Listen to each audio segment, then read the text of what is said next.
Good afternoon. My name is Barbara Patterson. I am the board chair of Caminar. It is my pleasure to welcome you to Caminar's speaker series, Revolutionizing Behavioral Healthcare. This series aspires to disrupt traditional thinking and deepen our collective knowledge, practices, and services to improve the well-being of the whole community. Today's presentation centers on adolescent mental health with a panel of experts addressing solutions to the question, how can we restore hope and resilience in our youth? For those of you who are new to Caminar, we are a San Francisco Bay Area and Northern California mission-driven behavioral healthcare organization that serves thousands of youth, families, and adults each year. Caminar is dedicated to empowering and supporting individuals and families to move towards resilience, wellness, and independence. In 2022, we reached nearly 17,000 children and adults with behavioral health education, prevention, treatment, and support programs. I'd like to acknowledge the work of Caminar's board of directors and lifetime board council members, and to personally thank both them and the Caminar staff and express my gratitude for their support throughout the year. Today's program is possible through the generous support of our sponsors, Hanson Crawford Crum, San Francisco 49ers, Kaiser Permanente, Peninsula Healthcare District, and Christine and Michael Curry. I'd like to thank our media sponsors as well, the San Francisco Business Times, the Silicon Valley Business Journal, the San Mateo Daily Journal, Mindsight News, and Punch Magazine. And with that, I'm excited to introduce Caminar's CEO, Mark Cloutier. Mark has dedicated his career to increasing access to quality help and supportive services for underserved communities, improving the overall health and well-being of individuals and families. Barbara, thank you for that generous introduction. Thank you all for joining us today to talk about youth mental health. This is a live conversation with panelists tuning in from all over the world today. So I want to thank you in advance for your patience and kindness if any technical issues arise. We know that our youth are reporting record high levels of anxiety and depression. We also are seeing a spike in kids expressing a suicidal thinking and behavior. For as long as we have been measuring youth mental health, never have the indicators been so worrisome. We do know that there are multiple contributors that are increasing, as does the reporting of symptoms. Those include increased use of social media that is crowding out actual time to interact directly in person with peers and adults, and which is also crowding out time to sleep, which adolescents are particularly in need of. We know there's the impacts of climate change and natural disasters, the daily news of gun violence in schools where families and youth gather, the polarized political environment that is creating civil strife, racial violence and racism that adds additional mental health burdens for youth of color, combined with the normal stressors of adolescence, such as likability, acceptance, individuation from family, and identity issues, has left many youth, parents, and caregivers and other adults without the language or tools to instill a sense of renewed hope and resiliency. All of these issues, as separate issues, would be enough unto themselves. Combined, they lead to a compounding load of feeling, leading to a loss of hope about the future. All of these compounding issues can also lead to toxic stress. Toxic stress occurs when young people's ability to cope and process emotions is overwhelmed by the dose and frequency of how they are repeatedly exposed to those issues. Parents and adults around them can have a mediating or buffering effect on those compounding issues by acknowledging them and communicating how to reframe and address them. In this discussion today, we'll explore ways to have emotionally authentic and helpful conversations that you can put into practice to do just that. Our hope today is to support parents, adults, and other caregivers with strategies to reduce this compounding emotional toll by addressing two of the main drivers of this compounding effect: climate change, and gun violence.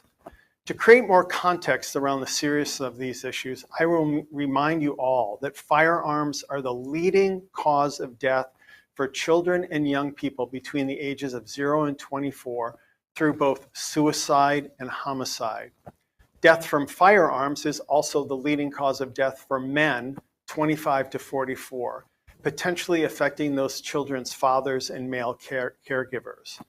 Schools, as we all know, routinely have active shooter drills, which may both protect our kids, but also serve as a reminder of the persistence of threat in their schools and their community.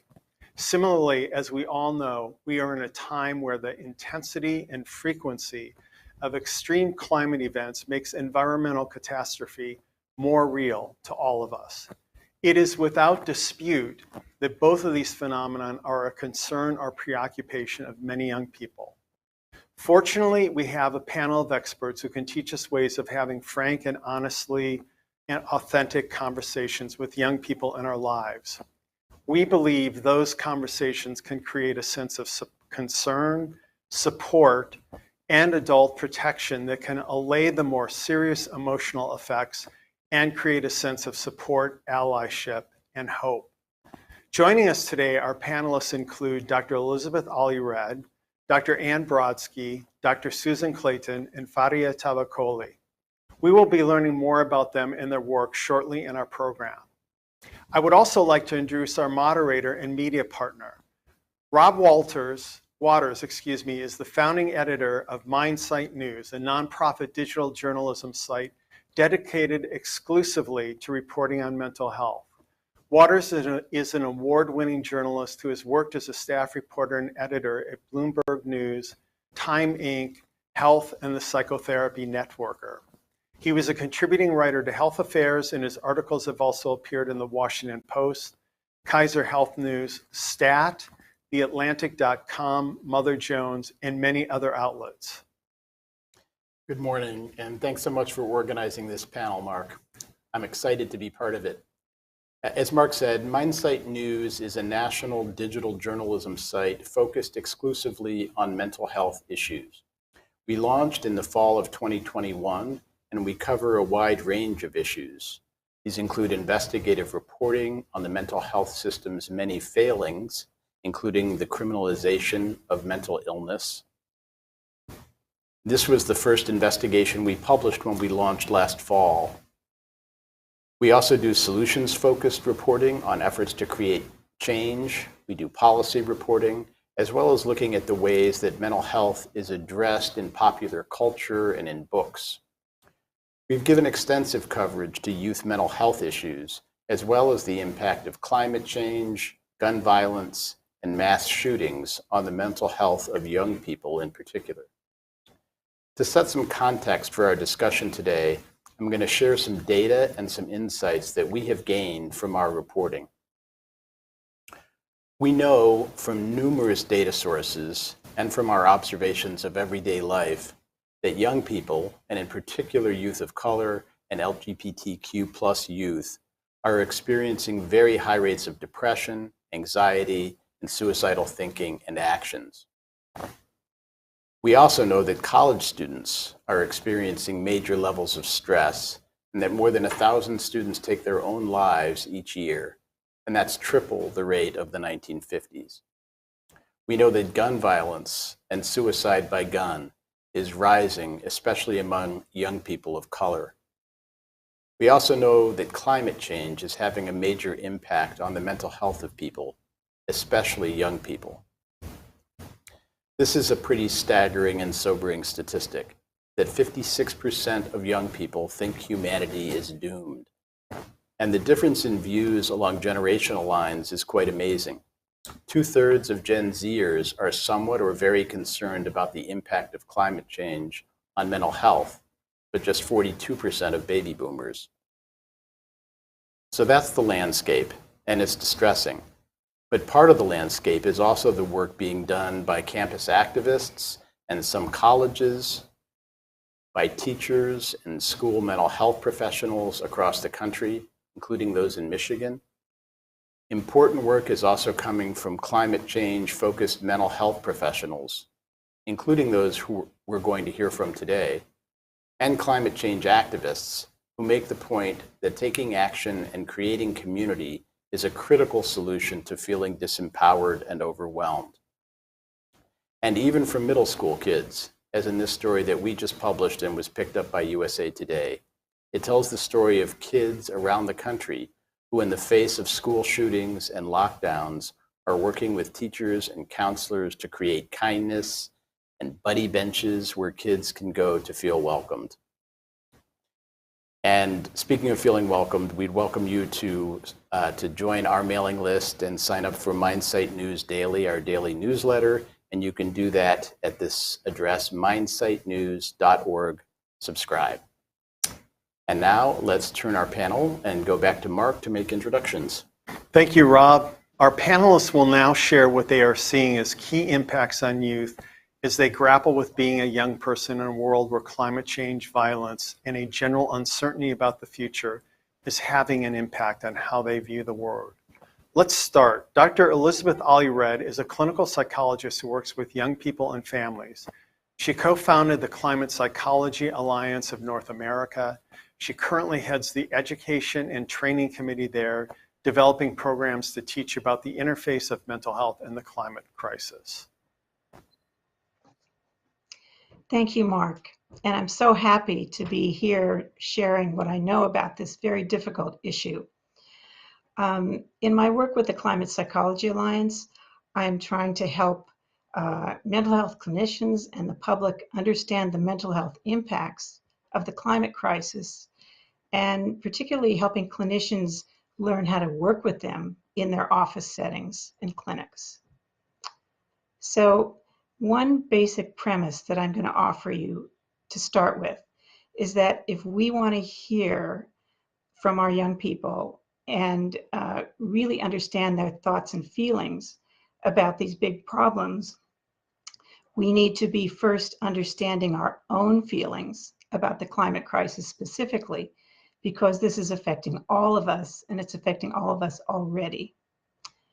So to give you an example of maybe how to think about this, I'd like you to all imagine that you have just learned something very difficult, and that is that your mother, whom you are very dependent upon financially and emotionally, has been diagnosed with a very serious form of cancer. And imagine also that you don't want to feel some of the very strong feelings that would be very normal in this situation. You just want to push those away. And now imagine that a very good friend of yours comes over and says to you, I've just learned that my mother has been diagnosed with a very serious form of cancer. And I'm having a lot of feelings about this. And could I share them with you? I think you would have a hard time sharing feelings about this if you really were trying not to look at your own, because you would be backing away, you would be imagining maybe your friend had the feelings you were having, whereas each person is unique, and in these big world crises, we're each going to be experiencing it a little bit differently, but we each need someone to listen to us about this. This is why some of us in the Climate Psychology Alliance propose that people find what we call a climate buddy. And a climate buddy is someone who can be a good listener to us about our climate concerns, and also share their concerns with us. So this is a two-way street going back and forth. I found a climate buddy about 7 years ago when I was working at a conference presenting a paper, and there was another person presenting on the same topic of mental health and climate change. So I began meeting once a week with this person on Zoom, and I could then explore some of my very big feelings about this crisis, because it's normal to have big feelings about the climate crisis. Young people know this, and some of us adults also can understand why this is true also. So with your climate buddy, I would suggest you practice empathic listening. And I'll go to the next slide, please. And in your listening, you're going to be listening not only for problems, but for ideas about solutions that this young person might already have, but maybe they haven't had a listener for. Empathic listening is very simple. It's simply reflecting back thoughts and feelings to the speaker. And some of these comments in this situation of the climate crisis might involve saying things like, "You're right, sometimes this is a totally discouraging situation." Or even with a young person, you might reflect back, "Yeah, it feels like there's no point in having this conversation." Or sometimes it feels like older people don't care about how this is affecting young people. The point is, whatever a young person is feeling or your climate buddy is feeling, we want that to be verbalized so that they can move through it and move beyond it to find a place where there's more hope and actually more solutions than they're able to see when they're in this place of hopelessness and feelings of helplessness. I also always ask at the end, tell me what you're most afraid of or most angry or sad about, depending on their presentation. I'll have the next slide. I'll wind this down by saying, who did you turn to about large problems when you were young? Was that an older person? Was it a young person? And why did you turn to that person or those people? What qualities did they have? And can you develop some of those qualities so that young people will trust that you're going to really hear them when they're expressing distress about this? You don't have to be a therapist to be a good listener, but you do have to listen quite well. And finally, are you a good role model yourself for living through this crisis?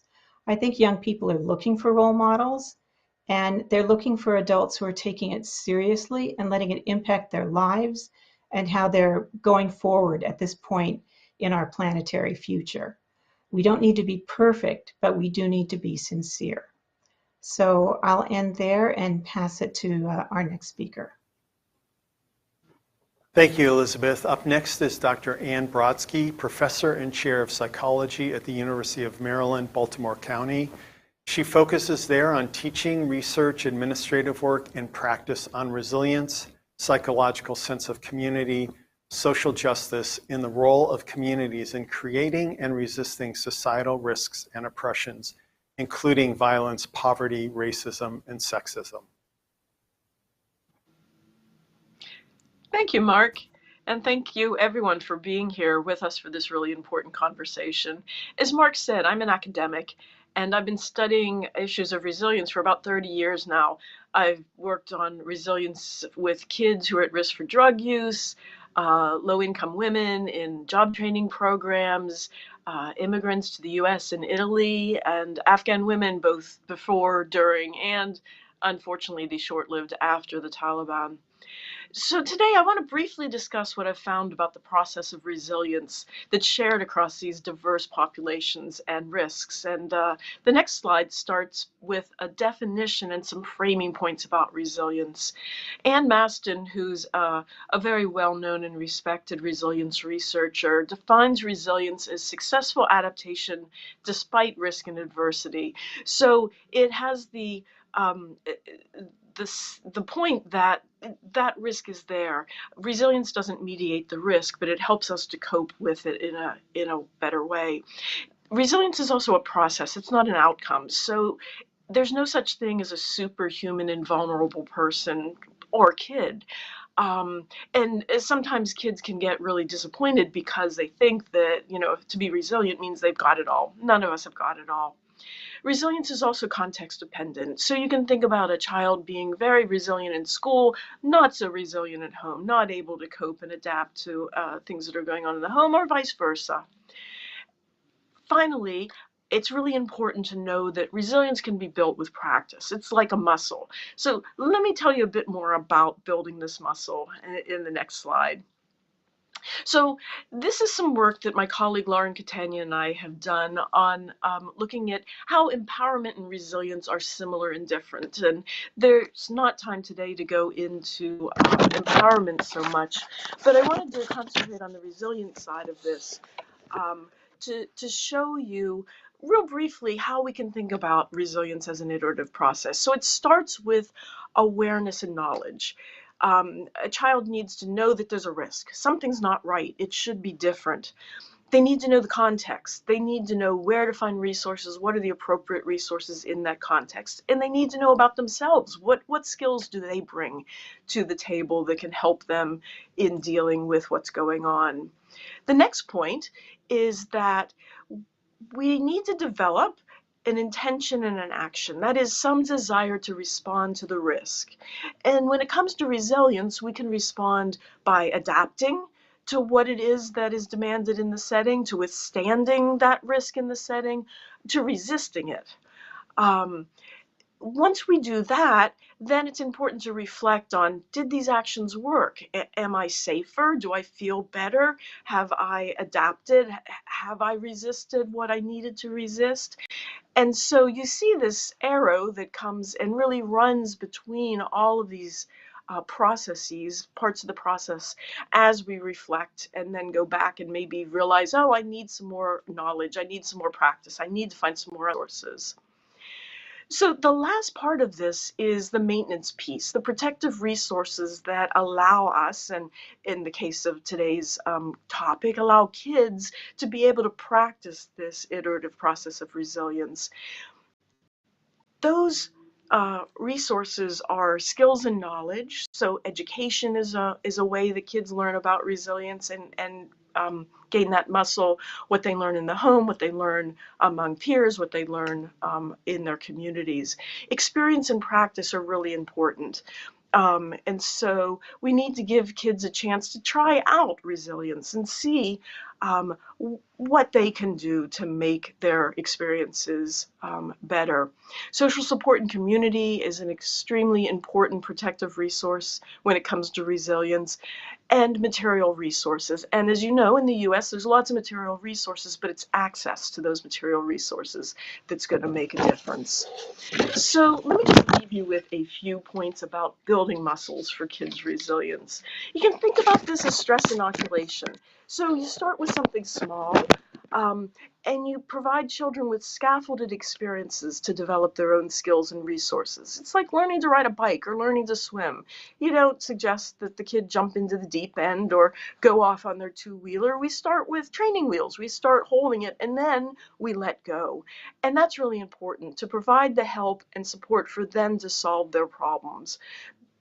If we as adults solve every problem, every small problem, kids don't develop the muscles to be resilient when it really matters.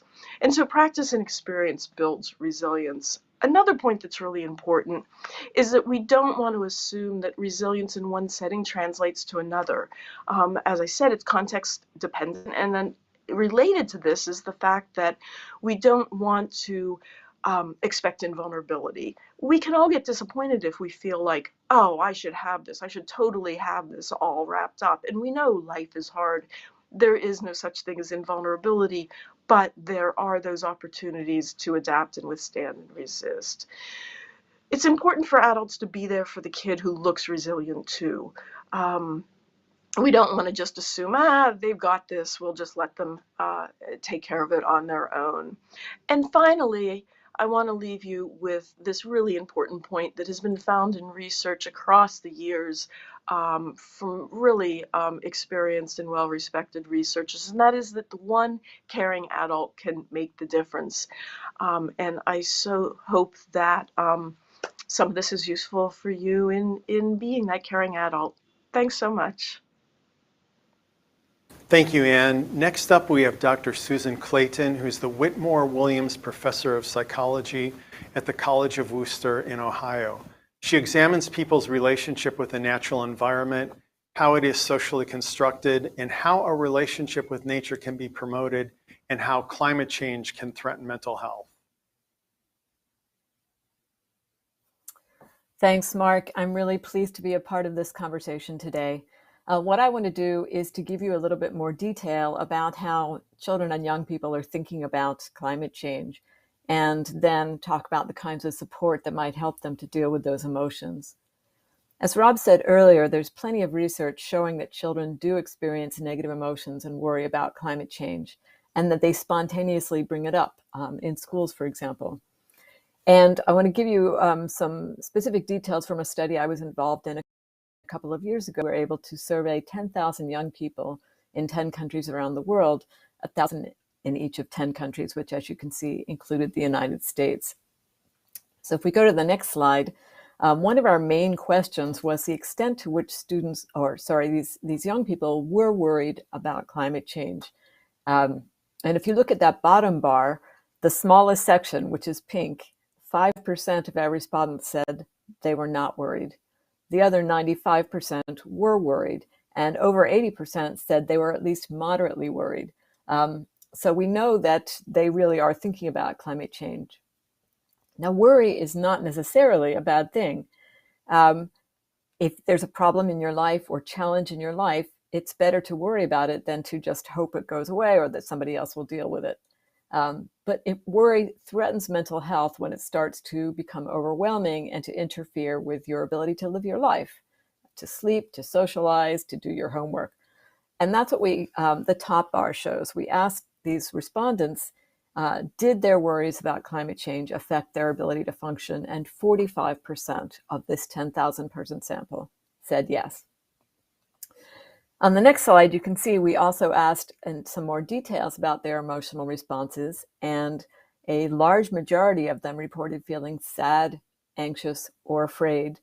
Slightly smaller majorities also talked about being helpless, angry, or powerless. Relatively few reported feeling optimistic, and I think importantly, relatively few said that they were indifferent. They really are thinking about and paying attention to climate change. Now, the important thing about these responses, and if we go to the next slide, is that they exist within a social context. So young people are not just responding to climate change, they're responding to how they see other people responding to climate change. In particular, they're noticing whether the people in charge, the authorities, the governmental officials, are taking effective action. And we asked specifically about that. And they reported very negative attitudes towards the governmental response. Almost 50%, in fact, described governments as betraying them or future generations. And the more they reported feeling betrayed, the more they reported also being worried, the more negative thoughts about climate change they reported, and the greater they reported impaired ability to function. And it wasn't just governmental officials. Almost 40% said when they tried to talk to other people about their climate change concerns, they felt ignored or dismissed. And almost 20% said they just didn't talk to other people about climate change. So I think this is important, partly because it shows the emotional response, but also because it points us towards some of the things we need to do to be supportive of these children and to help them be resilient. They need fundamentally acknowledgement that their feelings are real and that their feelings are valid. They need to feel that they're getting the true story from those in charge. Again, government officials, but also parents and teachers. Ideally, children can also be given strategies to manage their own negative emotions. And we just heard some of the kinds of things that might be associated with resilience. In particular, they can be helped to feel more connected with other people's concerns. And for children, especially since children and young people, since they don't yet have very much, if any, power within society, it really matters to their perceptions of the world to be able to feel that those other people who do have power, who do have legitimate sort of social roles, are paying attention and are going to do something. Children can also be encouraged to feel more powerful themselves. Even the youngest children, for example, can be given something to do to help them to contribute. So when they're too young to understand, that this won't make that much of a difference, for example, they could be encouraged to help at the household level, help with recycling or help turn off lights in empty rooms. Older children could be encouraged to form groups within their schools or other local institutions. And as they get older, maybe they should be encouraged to contact their elected officials. The point is that children need our help in becoming resilient, and what they don't need is for people to tell them that the problem doesn't exist.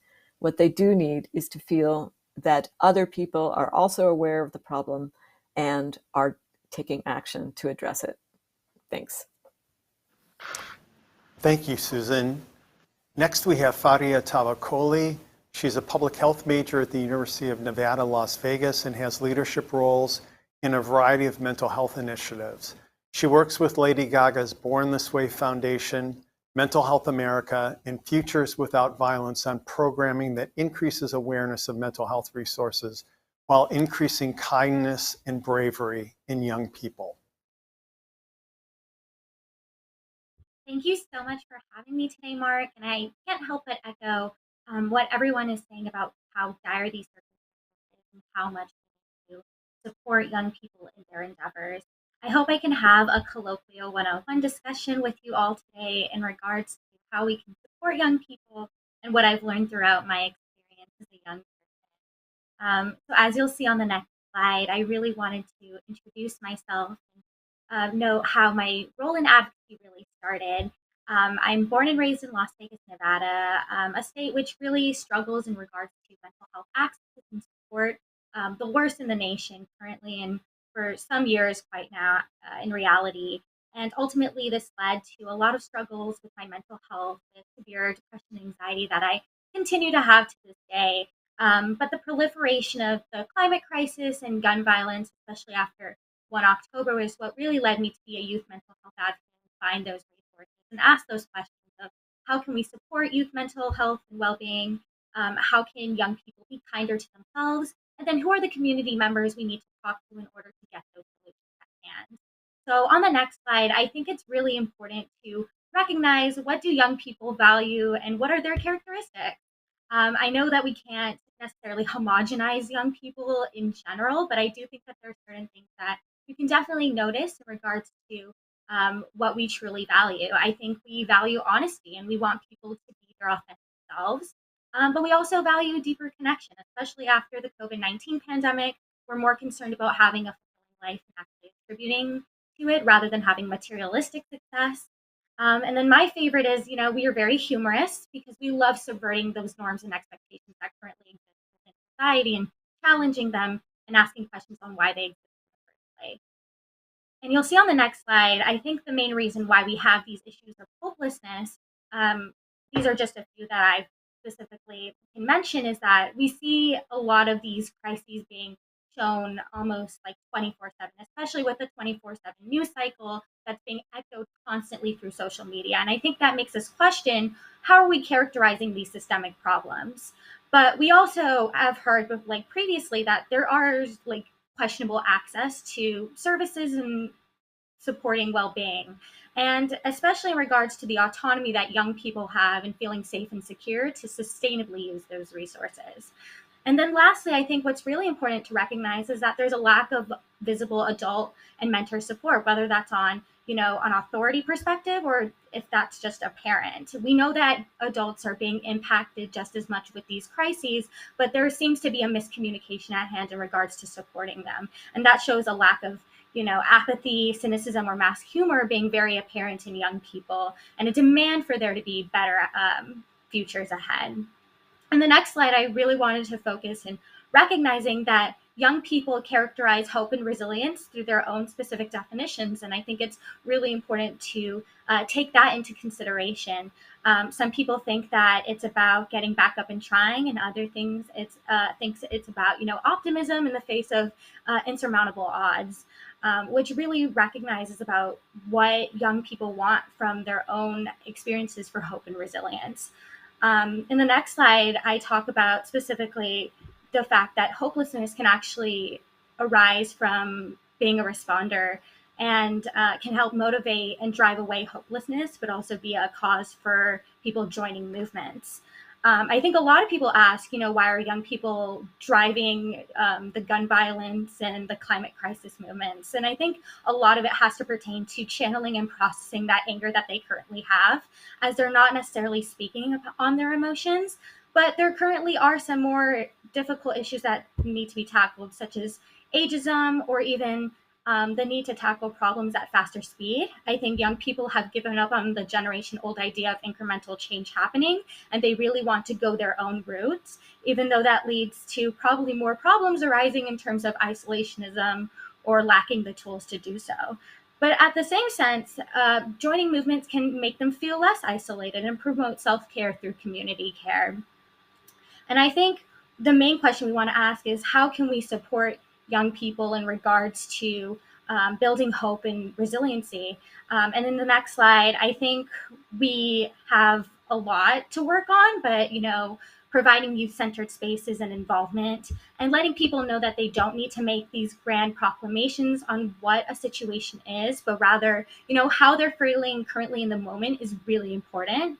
I think having a diverse support and mentorship, along with, not only your parents, but, healthy adults such as counselors, teachers, and even government officials within their community, is also integral to driving them to success, especially when it comes to, active listening, validating their emotions, and especially empowering them to have the autonomy to make their own decisions and learn along the process is incredibly important. But lastly, I wanted to leave everyone and note how it's also about self-care and community care. And that works in regards to how can we be involved in regards to a community level into addressing these issues. And I think Susan touched a little bit among that about almost these issues seem like national level or international level ideas, but they can be regarded on a community level, especially in regards to asset mapping and seeing what you can do in your community, or even finding the collaboration or skill training to do so with adults and role models that they find present. And with that, I just want to say thank you so much for involving me today. Fadia, thank you so much for that presentation, and thank you to all of our speakers. With that, we're ready to move to our dialogue with our panelists. Thank you. Thank you everyone for sharing, and for our audience watching live. You have the unique opportunity now to be part of the conversation by asking your questions in the chat. So while we wait for those questions to come in,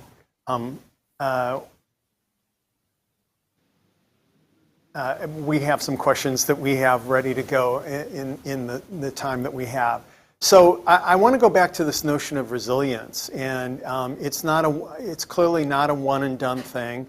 People amass the skills, and a big event occurs, and they lose their resilience temporarily. So could we think more? What are the panelists' thoughts about actually presuming that when kids get an extra dose of something, their resilience is going to diminish, and what we think about as people in their lives who can help them through those periods to get them back towards resilience. I also want to put out there that resilience sometimes can be seen as another performative requirement for kids. And how do we talk about it and prepare them for resilience without adding the pressure that you need to be resilient, you need to stay resilient, and that anything other than resilience is some sort of deficit.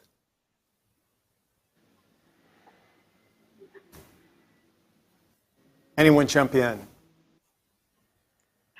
Well, I'll jump in and get us started. What strikes me is that there's various levels of the ways that we can be resilient, as I sort of alluded to. You can withstand something, which means that you don't really change except to harden your walls and just ignore what's going on, which is really different than resisting it by, telling that bully, stop bugging me or stop bugging my little sister. And so trying to figure out what's the right dosage and what's the right approach is a challenge. And that's where, as Faria said as well, like the community support is so important, the social support, those are the folks who are there to help someone get back up, and well, that didn't work, so let's reflect on what you tried, and what would you do next time. I'll add into this discussion, how well do we know the youth that we're considering in this way? Can we check in with them? Do they need us to be looking into them to see how they're doing with this, big problem that's just been thrust upon them. And how do we sort of gently work our way into a conversation with them that can be helpful as they're struggling with adapting to something very new? We may not feel we have an easy working relationship with a child in our life, but if we need help with that, we can turn to social resources or family therapy or other kinds of resources where we can develop a better working relationship so that the youth can turn to us more and we can get to know them better in the process. I'll jump And I'm in as well. wondering what role. Oh, no, please go ahead. Sorry. I just wanted to add, getting back to a couple of things that have been said earlier, that especially Anne was saying, resilience is not a constant. So the same people are not equally resilient all the time. We have this tendency to believe things like, that which doesn't kill me makes me stronger. Therefore, I should be developing this strength from these hardships I'm experiencing.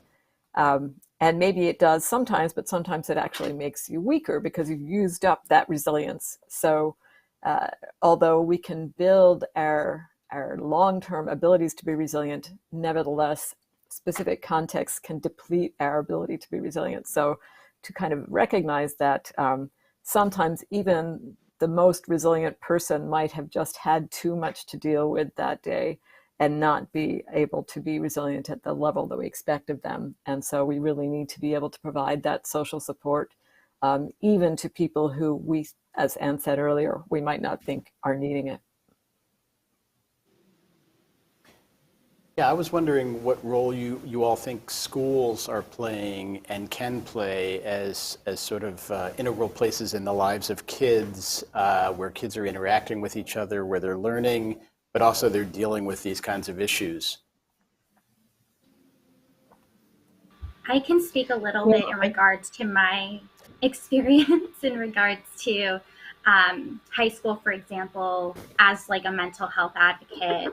When I was there, especially after 1 October, I think we recognized the lack of school response was something that was so terrible that it later made our mental health way worse, and it also decreased our trust and support in regards to the adult mentors and authority members that we knew.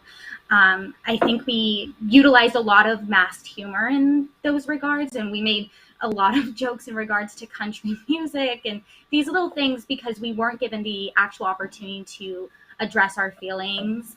But the teachers weren't also allowed to address their feelings either. And I think there needs to be more systemic and administrative accountability in regards to the role that teachers have, but also, what current resources do schools need to provide in order to ensure that young people are going to be feeling supported, or they can tackle these issues in regards to difficult conversations that they maybe never have experienced before.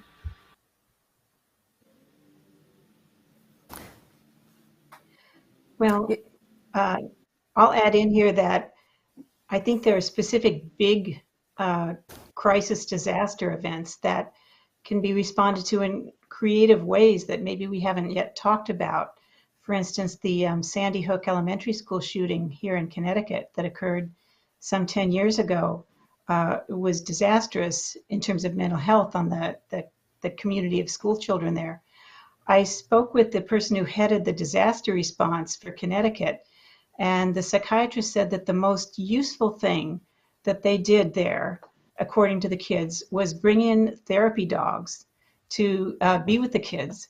And, this is sort of bringing a larger perspective on mental health, that we're ignoring the fact that sometimes the natural environment can be used to help in healing our emotions for some of these very difficult problems. And I think there's just beginning research about this, but it's, the fact that it was the most successful intervention for that school shooting should make us think a little about sort of going out of the box a bit when we think about what's going to help in the schools. We've had a question come in about how truthful adults should be. I think around gun violence and environmental destruction, most adults probably feel like the problem is exceeding our institutional efforts to correct it or to stop it or to slow it. So I guess the question is, going back to the idea of, if someone in your life was diagnosed with cancer and then someone else comes, how honest can we be about this, about our own sense of vulnerability, and that this is seeming like the solutions that we have in place are not working, and that we're scared about it too, or that we're concerned about it. How honest should we be with youth about that? I think I'll say two quick things. One is that I get this question a lot. People want to help their children, and they're worried about, in fact, increasing the stress and the negative emotions and the fear among their children because of their own negative emotions and fear.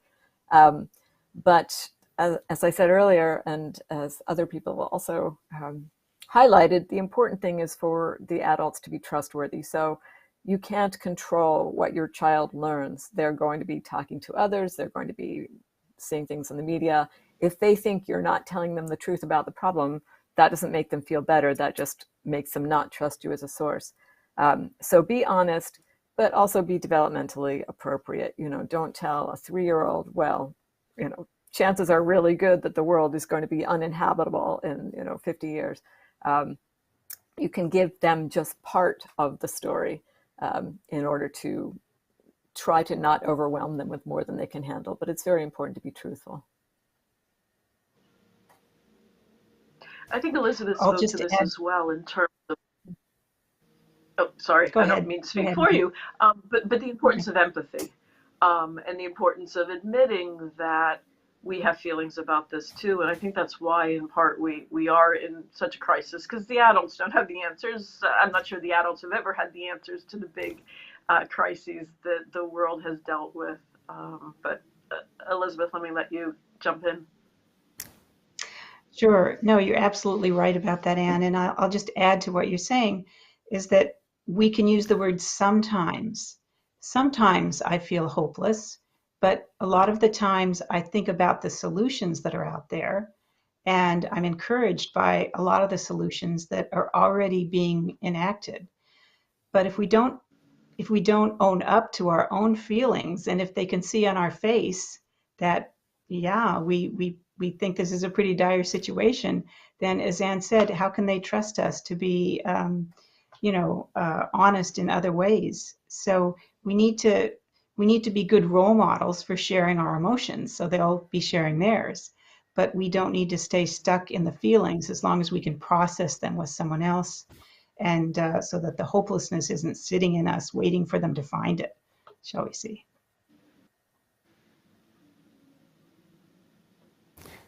One thing that we haven't really talked about, but was mentioned in Tawa's presentation, is engagement, community engagement, political engagement, movement building. Let's explore for a minute more about how that, both from a psychological perspective as well as a solution creating perspective, is important in this conversation.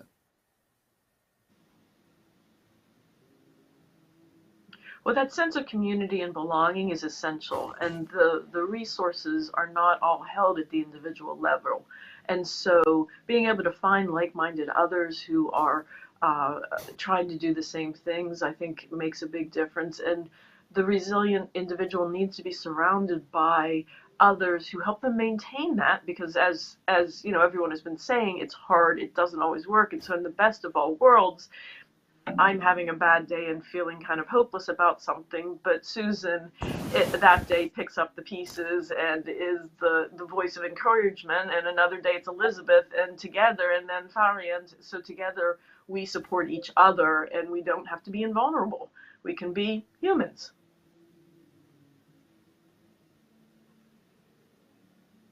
I think I also look at this as, in terms of an advocate perspective and an organizing perspective for young people who are getting engaged a lot, I think the best way that has allowed us to not view these crises as black and white is for us to increase our engagement within our own communities, right?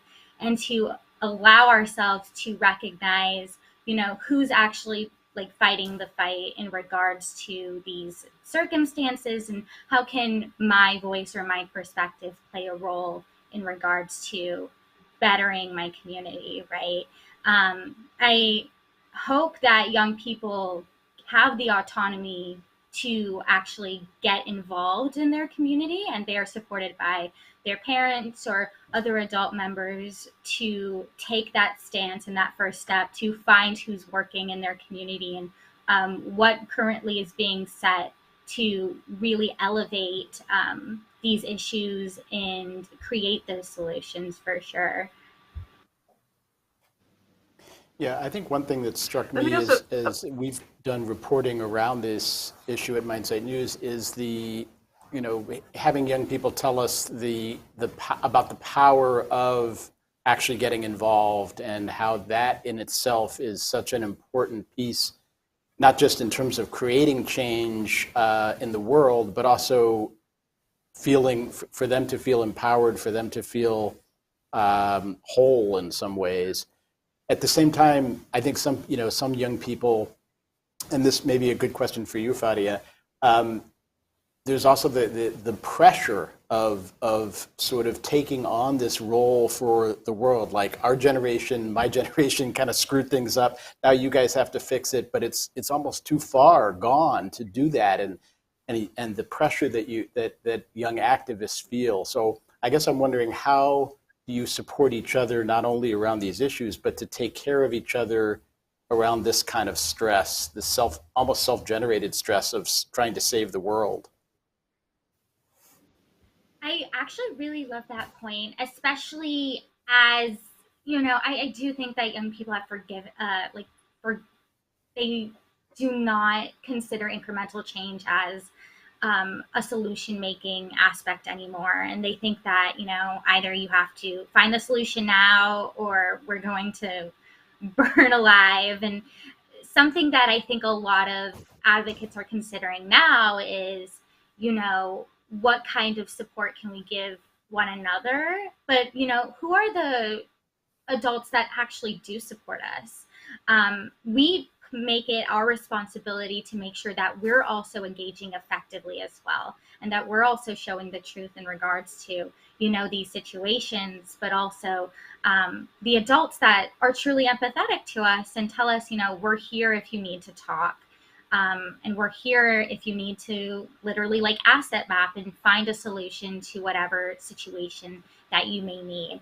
But at the same time, we are also tackling the issue of young people not having to make proclamations about stances on everything. I'd rather a young person not tell me about what they think about the climate crisis, and rather tell me how they're emotionally handling, the climate crisis currently as it is, before tackling whatever solution-oriented way or stance they want to take on it. And I think that's something we're currently seeing is, having their emotions be set first, and then later, allowing them to process and create a situation to actually talk about what they want to do with that. And Faria makes a really important point. I think at least in my work, I think it's important to distinguish between resilience and empowerment. Resilience is a change to self, to cope with what's going on that can't be changed. Empowerment is a change to something outside of oneself that increases one's social power. And so Lauren Catania and I talk about status quo versus status quake. And so resilience is when you can't change what's out there and you're just trying to withstand and resist. Status quake is those actions that take a whole lot more energy and people power and to actually change the situation. And we need both of those. As Hari is saying, we need to help kids have the resilience and not feel like they have to be the solutions because no one else is out there. I think we're all in this together, and we all express it in different ways, but hopefully we will continue to work on it together at all levels. Faria, I'm really glad that your group of colleagues and cohorts is looking at first And where is this person in terms of their emotional management of the climate crisis or big issues? Because that's a base from which you operate. And that needs to be addressed if there's some imbalance or pain or distress before an individual can go forward. And it's so easy for us as adults to want to jump to solutions and to not look at all that distress, because we feel for young people, especially if they're members of our families, and it can be very hard to hear about our own children's, grandchildren's feelings of helplessness and etc. But if we can be a support for young people by listening to them and by being, as Faria says, somebody they can turn to, then they're going to get on their own feet and find their direction. They might need a little help talking it through, but if they have support, then they can take it away on their own. Faria, what suggestions might you have for your adult allies about how to get information about resources and support more into the hands of youth? What could we be doing more to potentiate your work? I think that's a really great question. I think that we can, look at storytelling as a primary asset in regards to understanding, what young people value. I think that recognizing, who they are as individuals and what they can do to further be successful is really important. And getting those stories, whether locally or you can hear them nationally, and recognizing that is very invaluable. I know that, Born This Way Foundation does do channel kindness, and we focus on, like climate resiliency with, our youth advisors, and we focus on sharing those stories in order for a mass to learn about our experiences and how we feel, and that's great. I also think, there's been a real great shift with other organizations to focus on having a way to talk to even young individuals, like toddlers, at a young point in their lives about things that make them mad or upset, to channel their emotions and communicate them further. And like, for example, I saw how Sesame Street just did a really great post in regards to talking about emotions with young toddlers. And it was trending on Instagram actually for a while, because a lot of older adults and young adolescents were mentioning how they wish they had this resource in their lives as well. And I included that in the resources that'll be sent to the mass after this. But I think, even having those conversations of how we talk to young people and having those resources wherever you can find them is really important, as you mentioned. One other question that's been on my mind a lot lately, it's almost like another catastrophe that's hitting us, is the whole disinformation world, and now potentiated by AI, and so much, the potential for so much bad information being released publicly and influencing people, and that includes about issues like climate change and mental health.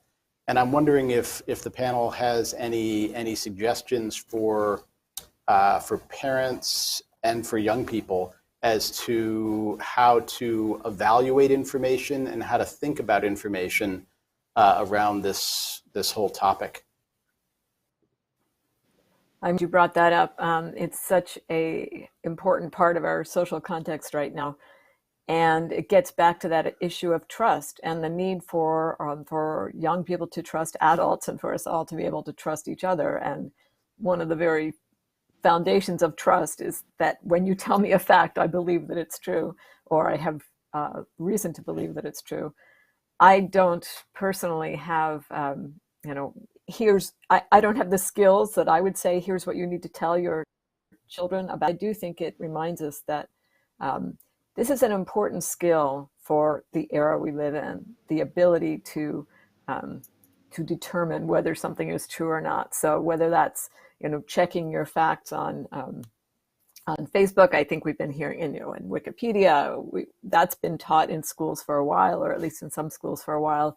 we need to stay on top of this and learn how to know if something's been likely to have been generated by AI, for example. So it's a moving target, but I think increasingly teaching children how to be able to trust what they hear is an important skill. I agree with you, Susan. I'll just add to that. A few years ago in my practice, two little boys came in for their own separate sessions, different days, but in the same week. And in their different second grade classrooms, the lesson that they were learning was, how do you tell the difference between a fact and an opinion? And I thought, wow, this is terrific that they're actually teaching second graders, like, what is the difference between a fact and an opinion? And they're very different. And, the first little boy I heard it from, I thought, wow, this is really unusual. But then the second one came in later that week, and I thought, I guess this is the curriculum. And we can put anything in the curriculum that we want, if we feel it's important. How do you evaluate social media news? I think these things should be in our kids' curriculums because they're so important.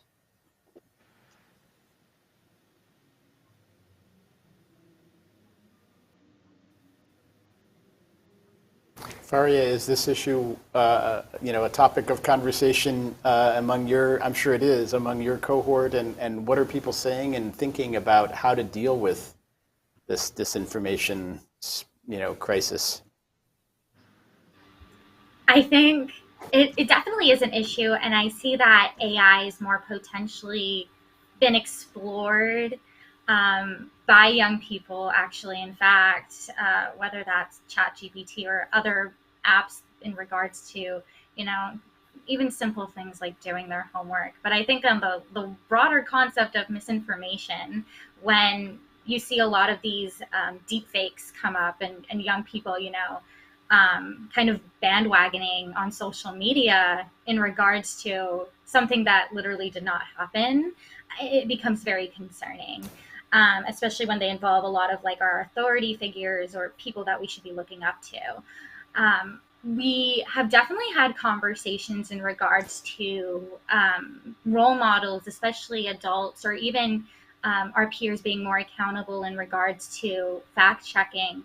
And recognizing that, we might be a little more prone to this information because we do utilize social media more at a level in which once we see something, we can first recognize and have an unbiased opinion of it. And then from there, go on whether or not it is real. But I also think it's about, having people in real life who are guiding and mentoring you be the more integral part of your journey, because I think a lot of things on social media is really unattainable at this point. A lot of our standards are unattainable. I think with AI, it's going to be even more unattainable. And I think young people at an early age need to be told that there's people they can trust in regards to who they can go to ask questions and who they can actually get information from as well. So this question is for Faria, actually. We can start with you, Faria, which is, in your experience, you must have encountered adults or people who are in positions of responsibility who are skeptics about handgun control, skeptics about the pace of environmental destruction. How have you, as a young person, found a way to engage and to perhaps change people's mind, or to hopefully get them more curious about your perspective? That is a very great question. And I think, I always like to think that with every supporter, there's a dissenter in regards to who is actually listening to our voices. I think at times it's still a big misconception that, young people are overambitious, they're overzealous, and they don't know what they're talking about. They must not be impacted by these big issues. They can't comprehend them. But in reality, we do comprehend them. Sometimes we don't vocalize that well because, there's an authority figure or a parent looming over us and we never had the chance to speak out. In my experiences, sometimes I think it's way more important to recognize there's a difference between being right and being effective, especially when talking to adults. Sometimes it's about getting your message and creating more awareness rather than telling an adult that, my opinion is the right opinion and should be believed. I think that you can't have everyone on your side. And that's really hard. But I think we've all discussed today the importance of having those important and long lasting relationships with role models and mentors who will support you and who will guide you throughout your journey. And that's the most important thing, because I think there's going to be so many more skeptics, even when we are adults, that we have to face. But I think, if there is someone who can support you and tell you beforehand that that's an experience you're going to be having, and that there are going to be people who are going to view you differently, it allows you to set the stage for going into a conversation and being more authentic with someone and just leveling the table with them about who you are and what you want to talk about, especially on those situations. I really like that distinction between being right and being effective. And I think a lot of times when you're talking to somebody who doesn't agree with you on your basic premises, you can kind of butt heads with them and try to convince them that you're right. But if you really want to have an impact, sometimes it's better to find some common ground and rely on that. So if there were somebody who is not willing to accept that climate change is human caused, for example, and that we should respond to it on that basis, you might start just talking about how hot things have gotten and how human health is being affected. And wouldn't it make sense to start implementing some policies to cope with those health impacts and not even use the word climate change potentially? So much as we want to be right, sometimes focusing on being effective might lead us to different communication strategies. Thank you. We're at the point of the program when we want to turn to closing remarks. I want to invite each speaker to wrap up with a 1-minute summary of what your teachings today were or your learnings. And I'll start with Anne.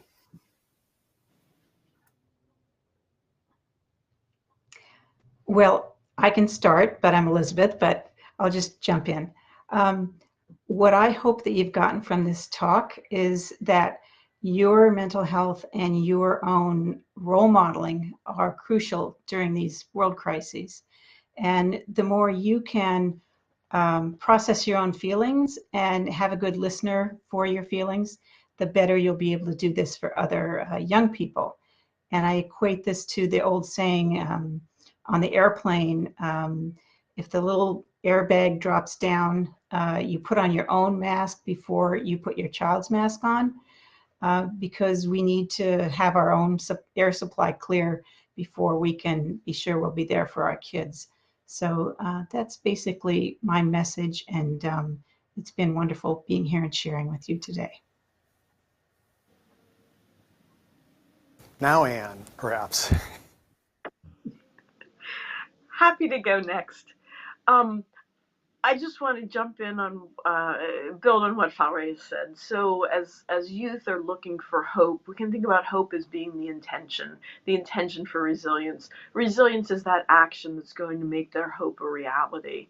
And so no matter what the risk, I just want to encourage folks to think about how can we help our kids be equipped with the tools, with the resources, with the experience, with the practice to build resilience muscles a little bit at a time. I'm an academic, right? But there's no test here. It's just a call to action. It takes one caring adult, and that's what all of us are. And so I encourage you to go out and be that caring adult for a child, an adolescent. Thank you. Thank you, Anne. Susan. Yes, thanks. I just want to stress from my takeaway message that that children are worried, children and young people are worried about these major societal problems such as climate change, but they're not just worried about the problems, they're also worried about the ineffective response by adults and authorities.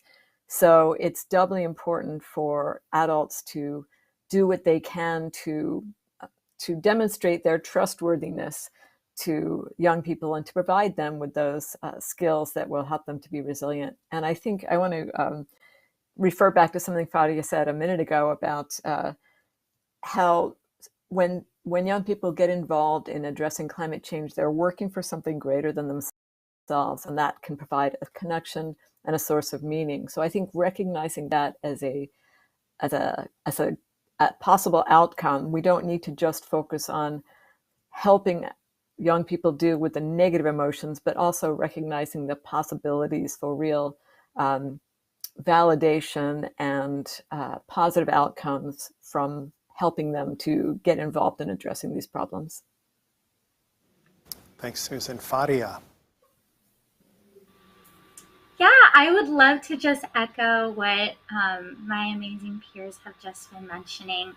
I think that although we might be young or we might not have a lot of experience in regards to understanding the full story of these issues, we truly understand that they're very difficult to deal with emotionally, and that we're impacted by these issues just as any other community member would be impacted by them.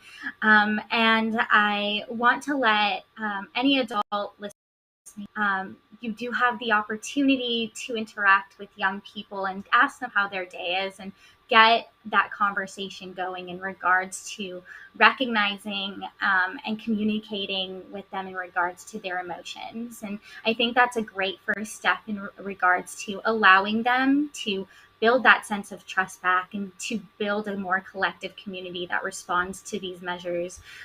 Because at the end of the day, the more collective we are, the better we can address these solutions and design a community that would work in aid for the future of young people. Thank you, Fadia. Rob. Yeah, I think about this from a journalistic perspective, as a journalist, and I think one of the things that's really important in media coverage of these issues is, we need to do the work of sort of investigative reporting and telling the story of the problems and how we got here. But we also really need to do what we call solutions-focused reporting, which is looking at how do we get out of this, who's leading the way, what are young people doing to make change, what are political leaders doing to make change, what are community organizations doing, how can we move forward, and what are models of moving forward. So those are the kinds of stories that are not always traditionally done in journalism that I think are increasingly important today. Thanks, everyone. And just on a personal note, I want to say to Fadia, thank you in particular, because you have inspired us with hope. You've given us directions how we can be an ally to you, and your leadership is something we'll all be watching with gratitude and inspiration. I want to thank you all for joining us today. If you want to make a contribution, we encourage you to go to www.caminar.org/donate. Thank you to our speakers. Thank you to our donors. Thank you to our wonderful community that supports us and allows us to do this work. I hope you have a great afternoon and a good weekend. Thank you for joining us.